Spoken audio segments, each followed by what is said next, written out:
Twin tower নামটা হয়তো আমাদের অনেকেরই পরিচিত।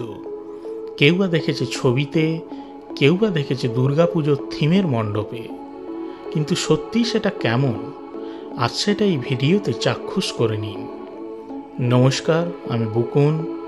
ঘুরে দেখছি মালয়েশিয়ার বিভিন্ন জায়গা আর আপনাদের সামনে তুলে ধরছি আমার অভিজ্ঞতা এবং ভ্রমণের অনেক তথ্য। এখন আমরা ঢুকতে চলেছি মালয়েশিয়ার তৃতীয় উচ্চতম এবং প্রবীণতম গগনচুম্বী অফিস ভবন পেট্রোনাস টুইন টাওয়ারে। ভূমি থেকে 452 মিটার উঁচু এই টুইন টাওয়ারে আছে মোট 88টা তলা। এদের মধ্যে দর্শকদের উঠতে দেওয়া হয় 86তম তলা পর্যন্ত, যেখানে আছে একটা অবজারভেটরি ডেক। এই দুটি টাওয়ারের উচ্চতা এবং গঠন একই হয় এটা সকলের কাছে টুইন টাওয়ার নামে পরিচিত। এবারে দর্শকের মনে জাগতে পারে অনেক প্রশ্ন। এই টুইন টাওয়ারের আগে আমি যে পেট্রোনাস কথাটা বলছি, এই পেট্রোনাস আসলে কি, বা কেন আমি বলছি এটা মালয়েশিয়ার তৃতীয় উচ্চতম? এর আগেই বা তাহলে কারা কারা আছে, বা বিশ্বের উচ্চতম বিল্ডিংয়ের তালিকায় এটা কত নম্বরে? যদিও আজকালকার ইন্টারনেট এআই এর যুগে এই সমস্ত প্রশ্নের উত্তর জানতে উল্টাতে হয় না এনসাইক্লোপিডিয়ার পাতা, দেখতে হয় না কুইজের বই। ইন্টারনেটের এক ক্লিকেই এসবের উত্তর পাওয়া যায়। তবুও মানুষ দেখতে দেখতেই জানতে পছন্দ করেন, তাই ঘুরতে ঘুরতে আমি এসবের উত্তর দিয়ে দেব। আপনারাও আমার সঙ্গে দেখতে থাকুন, জানতে থাকুন। পেট্রোনাস হলো মালয়েশিয়ার ন্যাশনাল পেট্রোলিয়াম কোম্পানি। এটাকে ভারতবর্ষের ইন্ডিয়ান অয়েলের মতোই তুলনা করতে পারেন। এই টুইন টাওয়ারের প্রথম টাওয়ারের পুরোটাই এই কোম্পানির হেডকোয়ার্টার্স। পেট্রোনাস এই টুইন টাওয়ারের নির্মাণ সংস্থা কেএলসিসি হোল্ডিংসের বেশিরভাগ আর্থিক শেয়ার হোল্ডার হয় এই বিল্ডিংটার নামকরণ করা হয় পেট্রোনাস টুইন টাওয়ার। আর সামনে একটু লক্ষ্য করলে দেখবেন একটা ফর্মুলা 1 রেসিং কারের মডেল লাগানো আছে। এটাই বা এখানে কেন? আসলে পেট্রোনাস কোম্পানিটার বিজনেস শুধু যে মালয়েশিয়াতে তা নয়, বিদেশের বিভিন্ন জায়গায় এই কোম্পানিটা এনার্জি সেক্টরে বিজনেস করে। আর জানা যায় এএমজি পেট্রোনাস মার্সিডিজের সঙ্গে যৌথ উদ্যোগে ফর্মুলা 1 রেসিংয়ের প্রতিযোগিতা স্পন্সর করে। এএমজি পেট্রোনাস ফর্মুলা 1 টিম পরপর 6 বছর চ্যাম্পিয়ন হওয়ার পর লাগানো হয় এই মডেলটা। শোনা যাচ্ছে চ্যাম্পিয়নের চালকের আসনে ছিলেন 2 জন মালয়েশিয়ান। আর ভালোভাবে লক্ষ্য করলে দেখবেন এই গাড়িটার গায়ে খোদাই করা রয়েছে বেশ কিছু কোম্পানির নাম। এরাই ফর্মুলা 1 টিমের ফাইন্যান্সিয়াল পার্টনার। এই টুইন টাওয়ারের দ্বিতীয় টাওয়ারটি লিজ দেওয়া হয়েছে বিভিন্ন কোম্পানিকে। আছে অনেক মাল্টিন্যাশনাল কোম্পানির অফিস, যেমন Microsoft, AMD, team viewer, Epson এবং আরও অনেক নাম। এবারে আমরা এগোতে থাকলাম টিকিট কাউন্টারের দিকে। গেট দিয়ে ঢুকে বাম দিকে অথবা ডান দিকে একটু এগোলেই দেখতে পাবেন বেসমেন্টে যাওয়ার এসকালেটার। আমরা এখন এসকালেটার দিয়ে নিচের দিকে নামতে থাকলাম।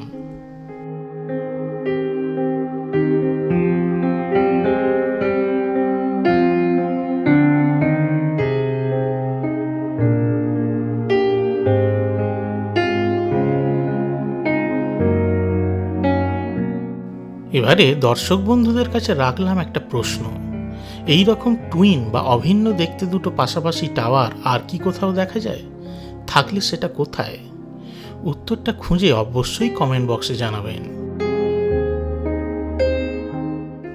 টিকিট আমাদের অনলাইনে আগে থেকেই কাটা রয়েছে, তাই সরাসরি ই টিকিট এখানকার সহকারীকে দেখিয়ে দাঁড়িয়ে পড়লাম লাইনে। এই টুইন টাওয়ারে ঢোকার টিকিট কিভাবে বুক করবেন, অন্য দর্শনীয় স্থানের টিকিট কিভাবে কিনবেন, কিভাবে টিকিটের উপর ডিসকাউন্ট পেতে পারবেন, তা নিয়ে একটা সম্পূর্ণ আলাদা ভিডিও থাকবে আমার চ্যানেলে। চ্যানেলটিকে সাবস্ক্রাইব করে দেখতে থাকুন আমার ভিডিওগুলো। এয়ারপোর্টের মতোই এখানে ঢোকার আগে প্রত্যেকটা ব্যাগের সিকিউরিটি চেক হয়। অস্ত্রশস্ত্র, ছুরি কাঁচি বা দাহ্য কেমিক্যাল ব্যাগে থাকা চলবে না। লিফটে ওঠার আগে বেশ কিছুটা সময় এখানে অপেক্ষা করতে হয়। আসলে উপরে যাতে খুব বেশি ভিড় না হয়, তাই প্রত্যেক 15 মিনিট অন্তর অন্তর এক একটি ব্যাচকে ঢুকতে দেয়া হয়। ততক্ষণ পর্যন্ত দেয়ালে লাগানো এলসিডি স্ক্রিনগুলোতে দেখানো হয় টুইন টাওয়ারের বিভিন্ন তথ্য। ইন্টারনেট তথ্য যা বলছে তাতে এই টুইন টাওয়ারের এক একটি টাওয়ারেই রয়েছে 29খানা double decker high speed lift, যেটা স্পিড সেকেন্ডে 5 থেকে 6 মিটার। সেই হিসেবে ৮৬ তলা অর্থাৎ ৩৭০ মিটার উঠতে আনুমানিক সময় লাগতে পারে ১ মিনিট ১৪ সেকেন্ড।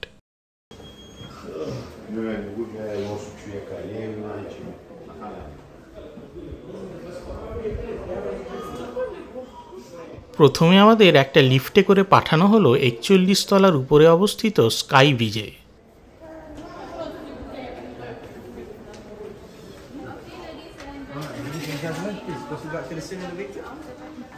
আমরা এখন আছি ভূমি থেকে ১৭০ মিটার উঁচুতে।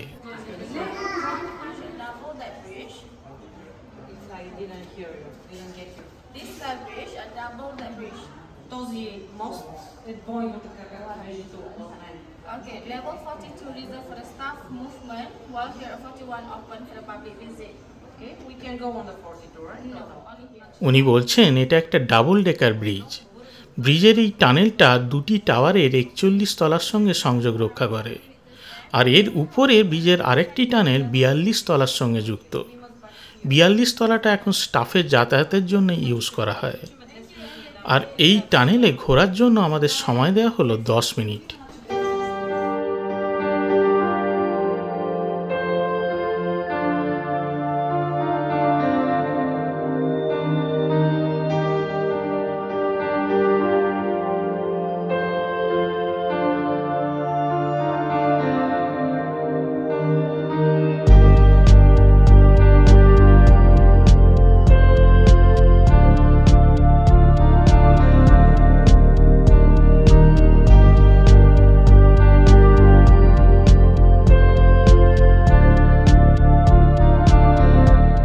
এই দিক থেকে দেখা যায় সুন্দর ৪ রাস্তার মোড় আর পাবলিক ব্যাংকের অফিস।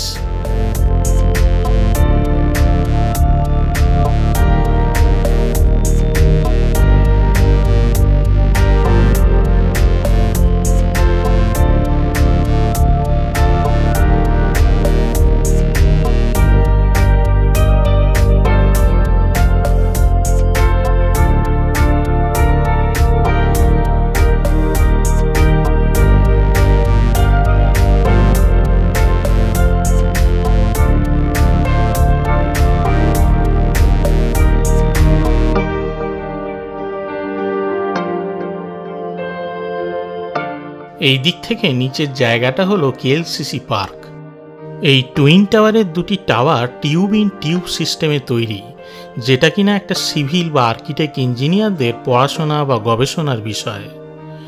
আর মাটির নিচে এই টাওয়ারের ভিত্তিপ্রস্তরের গভীরতা ১২০ মিটার, যেটা কিনা এখনো পর্যন্ত বিশ্বের গভীরতম ফাউন্ডেশন। এই স্কাই ব্রিজটা দুটি টাওয়ারের মধ্যে সংযোগ রক্ষা করলেও এটা পুরোপুরি কিন্তু মূল বিল্ডিংয়ের সঙ্গে কংক্রিট দিয়ে যুক্ত নয়। ব্রিজ এবং টাওয়ারের দেয়ালের মাঝে আছে সাসপেনশন বাফার। এর ডিজাইন এমনভাবে করা হয়েছে যে প্রবল ঝড়ে যদি টাওয়ার সামান্য আন্দোলিত হয় বা দুটি টাওয়ারের তাপমাত্রার তারতম্যে যদি কোনো সংকোচন প্রসারণও হয়, তাহলেও এই ব্রিজটা ভেঙে পড়বে না। উইন্ড টানেল টেস্টিংয়ে প্রমাণিত হয় এর গঠন কোনো রকম ড্রিফট ছাড়াই ১২৬ কিলোমিটার প্রতি ঘন্টার ঝড়কে সহ্য করতে পারে।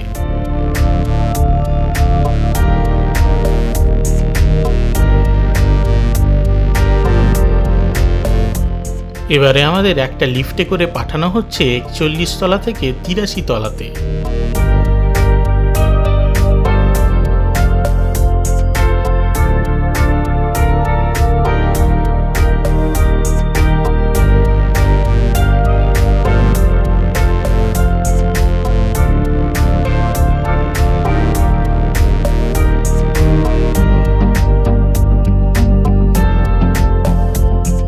এখানে পৌঁছে আবার আরেকটি লিফটে করে পাঠানো হচ্ছে ৮৬তম তলাতে।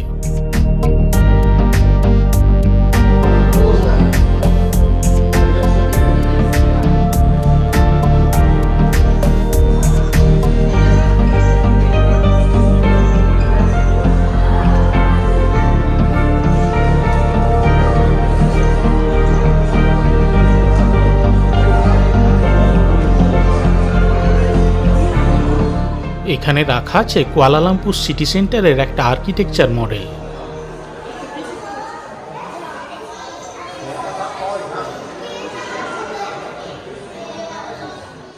86 তলার এই অবজারভেটরি ডেকটা পুরোপুরি কাঁচের জানলা দিয়ে ঘেরা। অপর টাওয়ারের চূড়া বা বাইরের শহর কাছ থেকে দেখার জন্য রাখা রয়েছে নাইকনের বাইনাকুলার টেলিস্কোপ।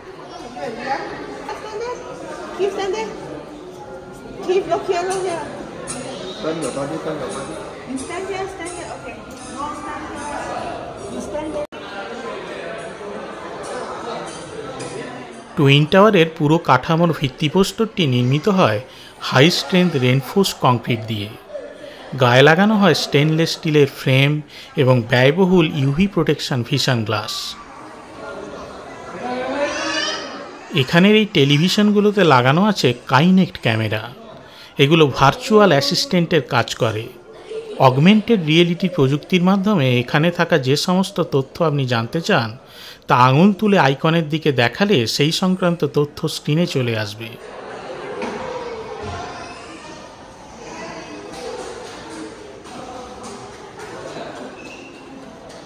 প্রতিটা টাওয়ারের চূড়াগুলিতে আছে aircraft warning light, communication equipment এবং বিল্ডিংয়ের সুরক্ষার জন্য লাগানো আছে বিভিন্ন সেন্সর এবং কন্ট্রোলার।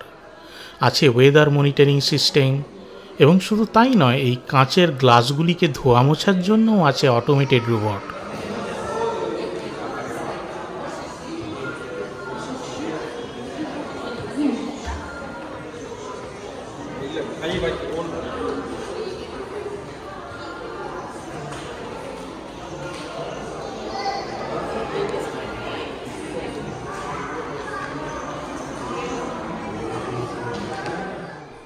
এখানে রয়েছে পুরো কুয়ালালামপুর শহরের একটি ম্যাপ।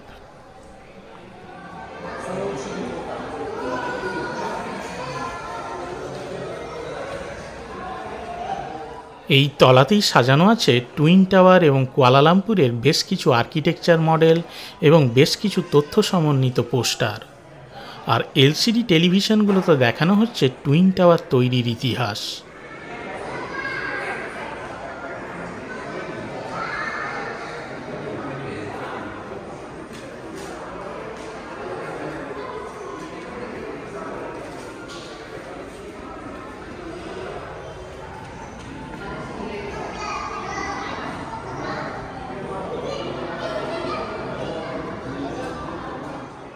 তথ্য বলছে 1992 সালে শুরু হয় টুইন টাওয়ার নির্মাণের প্রজেক্ট প্ল্যান এবং নির্মাণ কার্য শেষ হয় 1998 সালে, অর্থাৎ প্রায় 6 বছর লেগে যায় কাজটা শেষ করতে।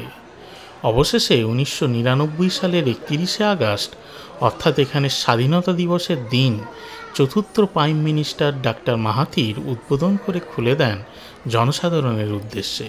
জানা যাচ্ছে নির্মাণ কার্য শেষের পর 1998 থেকে 2004 সাল পর্যন্ত এটাই ছিল বিশ্বের সর্বাপেক্ষা উঁচু বিল্ডিং। তারপর 2004 সালে উচ্চতার মুকুট কেড়ে নেয় তাইওয়ানের তাইপি 101 বিল্ডিং। আপনি কি জানেন এই সমস্ত গগনচুম্বী বিল্ডিংগুলিকে ইংলিশে বলা হয় স্কাই স্ক্রেপার্স। আজ 25 বছর পর এই স্কাই স্ক্রেপার্সদের প্রতিযোগিতায় টুইন টাওয়ার পিছিয়ে গেছে অনেকটাই। এখনও পর্যন্ত 2023 সালের উচ্চতার রেকর্ড অনুযায়ী দুবাইয়ের বুর্জ খালিফাই আছে বিশ্বের 1 নম্বরে এবং টুইন টাওয়ার চলে গেছে 21 নম্বরে। তবে এই কুয়ালালামপুরেই এই টুইন টাওয়ারের উচ্চতাকে ছাপিয়ে গেছে আরও 2টো বিল্ডিং। কারা ছাপিয়ে গেল এই উচ্চতাকে তা যদি জানতে চান তাহলে নজর রাখুন আমার পরবর্তী পর্বের ভিডিওর উপর। কিন্তু প্রশ্নটা যদি হয় টুইন বিল্ডিং বা অভিন্ন দেখতে দুটো পাশাপাশি বিল্ডিংয়ের তালিকায় কে সর্বোচ্চ, তার উত্তরে এখনও পর্যন্ত টুইন টাওয়ার চলে আসবে 1 নম্বরে। তবে কালের পরিবর্তনে কে কাকে ছাপিয়ে যাবে, প্রকৃতি পরিবর্তনে কে নিজেকে ধরে রাখতে পারবে, তা শুধু সময়ই বলে দেবে। ঘোরা শেষ করে আমরা এখন এগিয়ে চললাম লিফটের দিকে। এখন আমাদের 86 তলা থেকে পাঠিয়ে দেওয়া হবে 83 তলায়।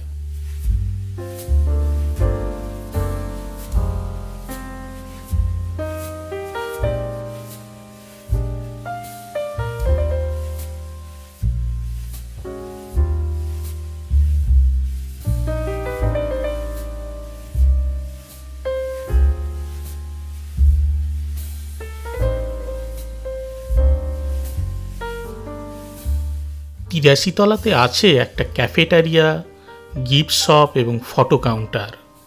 যারা ক্যামেরা আনেননি বা প্রফেশনাল কাউকে দিয়ে গ্রুপ ফটো তুলিয়ে নিতে চান তার ব্যবস্থাও আছে। সাধারণত গ্রাউন্ড ফ্লোরে ঢোকার মুখে বা 86 তলার অবজারভেটরি ডেকে ক্যামেরাম্যান থাকে। এদের কাছে ফটো তুলিয়ে আপনি এইখানে এসে প্রিন্টেড ফটো সংগ্রহ করতে পারবেন। এই ধরনের প্রিন্টেড কপি নিতে আনুমানিক খরচা হতে পারে 100 থেকে 150 রিঙ্গিট, ভারতীয় মুদ্রায় মোটামুটি 2 থেকে 2500 টাকার সমান।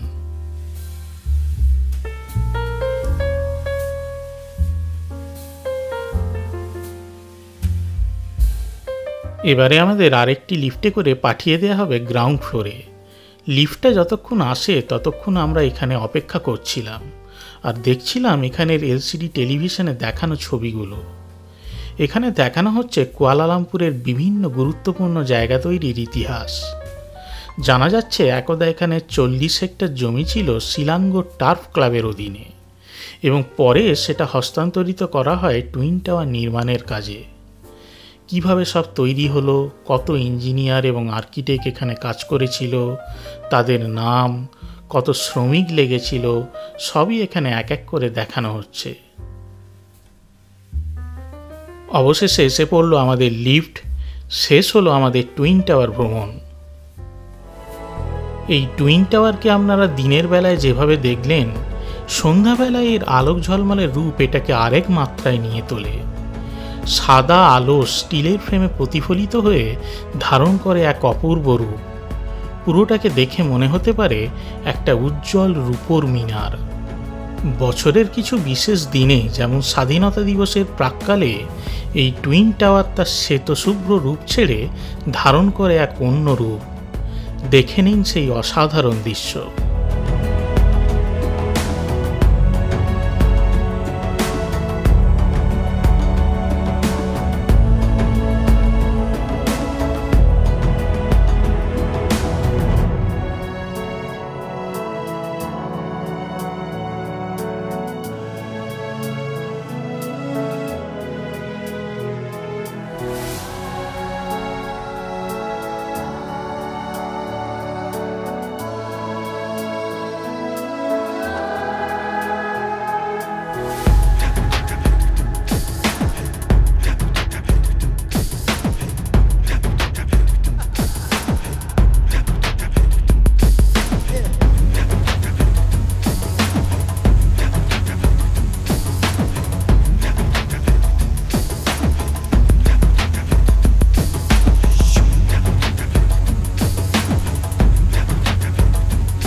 সকলের শুভকামনা করে শেষ করলাম আজকের পর্ব।